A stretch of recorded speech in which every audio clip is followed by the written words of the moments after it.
Hey everyone, Chris here. I am once again in the dinghy doing dinghy repairs.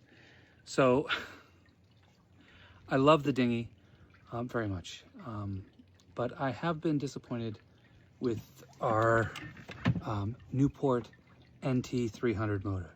So I'll share a couple of things. So this motor is now a year and not even a half old, and a couple of things. You can see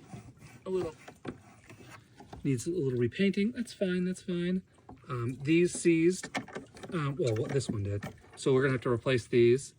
And the other thing, and I don't know who thought this would be a good idea, is the power is this push connector thing that is not waterproof, doesn't seal properly, and completely rusted out. And there's that one, look at that. So this has been a problem for a while, and normally I can just sort of squeeze it and finagle it. But sadly today we went to the cafe and we were coming back and I just moved my bottom just the tiniest little bit, touched the wire, and it died. And we had to row a mile back. Thankfully, it is blissfully calm. So I got my exercise in for the day. And now we are gonna work on this. So I've disconnected the wire from the battery, and I'm gonna chop this off. And unfortunately, there's like no way to get in there and, sorry, wrong view. Anyway, there's no way to get in the motor and replace the whole wire. So I'm gonna have to cut this and I'm gonna have to splice this with a butt connector. And I figure, the wire's still good, so we'll use the wire. I'll just cut both ends of this fancy connector off and have that work. The idea of this connector is okay. And since the one attached to the motor is still good, my original thought was to buy another replacement, but you could only buy this little thing here. So it connects, it's like a quick disconnect, which honestly, this would have been okay, because this will be in the battery box, sealed up, still not waterproof, still not going to be safe from the elements, but it'll be covered. So the idea being, this will attach to that junction box, and then this will be butt connected and heat shrunk. Yeah. Overall, like for motor performance, I really like the Newport NT 300. The only thing I would have done differently for myself is, instead of buying one massive 100 amp hour battery, I would have bought three 12 volt 100 amp hour batteries, so that they were easier to lift into the dinghy. This one is not too heavy if you're like standing alone and you're just going to lift it, but from the dinghy into the boat, it becomes a balance issue. And so we use a halyard to pull it up. It's not a big deal. It's just if we had three, one person could do the job. So I get to use my needs to go in a bag with some WD-40 cutters here to cut these wires off. And then I have over here somewhere, up there, oh, here we go. I've got some 8 gauge butt connectors with heat shrink. And I brought down my handy dandy cordless heat gun to heat shrink those. And then I will do a bigger heat shrink. I'll see if I don't have a gigantic one. So I'll heat shrink the individual connectors, and then hopefully I'll be able to find a bigger heat shrink that was made for like a 0 gauge or something like that. And I'll heat shrink the whole thing. And then after that, I'll wrap it with some tape. But yeah, disappointed in this. Anyway, I'm procrastinating cutting these wires.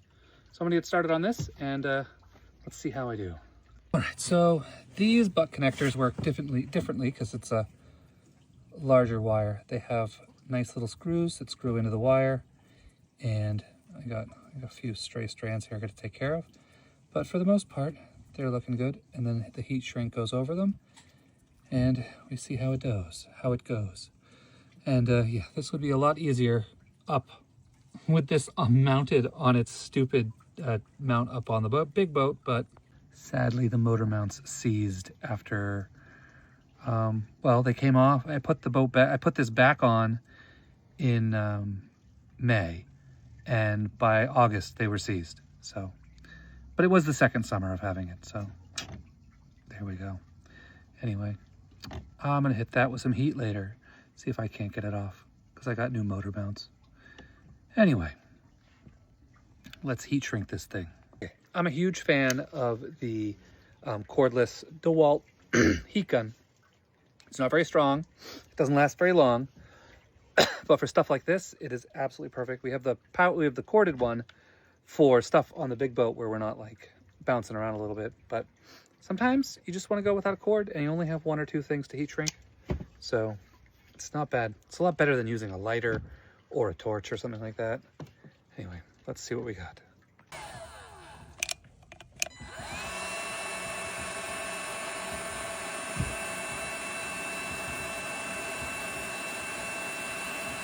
Slow as slow can be, but she's still working.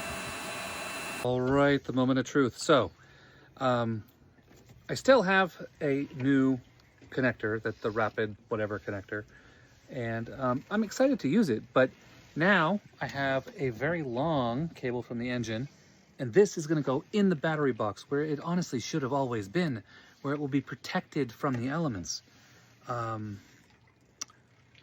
don't know. I spent like $100 on this stupid wire that's like 2 feet long. I thought it was going to be like the whole replacement arm, and I could have just plugged it in because the one that was connected to the motor wasn't bad. But it's the moment of truth. Are we going to have power or not? All right, so time for the big test. I've already tested it, so I know it works. But here we go. Power's on. We are gonna kick her into reverse. There we go. And back. And since we're tied, she's gonna shake. All right, no need to shake her that much. Anyway, I brought it to 100% in reverse. Shook the whole motor, yanked on the wires every which way. But I did make an unfortunate discovery, which I will show you in a moment. All right, we're back in the big boat where it's more comfortable. Anyway, this is not in the dinghy because this design is just absolutely horrible. Here's what we've learned. When it works great, but it corrodes after less than a year. This was, it was already corroded after a single season. And we limped it along for the second summer, and then by fall, it was like unreliable. So every time we'd go out, we'd have to mess with it. So I bought this thinking it was a replacement for the longer cable, and it looks great. My thought was to put this inside the battery box, this to the batteries, this jumper to the motor, and then when we wanted to disconnect, we could rapid disconnect and then raise the motor up. Well, that's not going to happen because from the factory, which one? This one is already broken. It probably wasn't even made right. And so this was $100 of waste. I'm just grumpy about the whole thing. But I think I'm still going to use it. I think what I'm going to do is cut these, add connectors to it, and then this can be a relatively rapid disconnect. And then I'll take one of these off, add another connector, and add the breaker on. Anyway, but the dinghy works, and we learned that the Newport NT300 is a great motor, except for this stupid connector here, which fails, but there is a workaround. And don't buy the replacement one because that whole connector design is garbage. Anyway, I'm going to work on my own, maybe not quite so rapid of a rapid release, but I'm thinking of using just this little junction as my not so rapid release thing. It'll be quick to unbolt those and pop the motor off. And anyway, grumpy after rowing a mile. Oops. grumpy after rowing a mile, but we are back on the big boat. The dinghy is working, although I don't like the way it's connected at the moment because I just needed to test it and make sure that those splices worked. The butt connectors seem to work great. They are rated for twice of the amount of amps that will be flowing through there. And yeah, so I'm going to get a bigger shrink wrap to shrink wrap the whole thing together. More of that tape stuff to basically UV protection at this point. And then I'm going to mess with these cables to have a jumper in there so that we could split for the breaker, which right now there's not a breaker on it. But anyway, we'll have the split for the breaker, and then we will have that little junction box so we can get the motor off relatively easily. And but we're here for another month, so another month and a half, so we have plenty of time to do that. Anyway, hope everyone's having a good morning, or good evening rather. It's already getting dark. Anyway, I gotta go pick up Liam at school. He is doing the CPR and first aid part tonight, and he said they're still maybe have an hour left. It's 5 o'clock, so I don't know when he'll be done. He said he'd text me. But anyway, hope everyone's having a good day. I will chat with you later. Bye.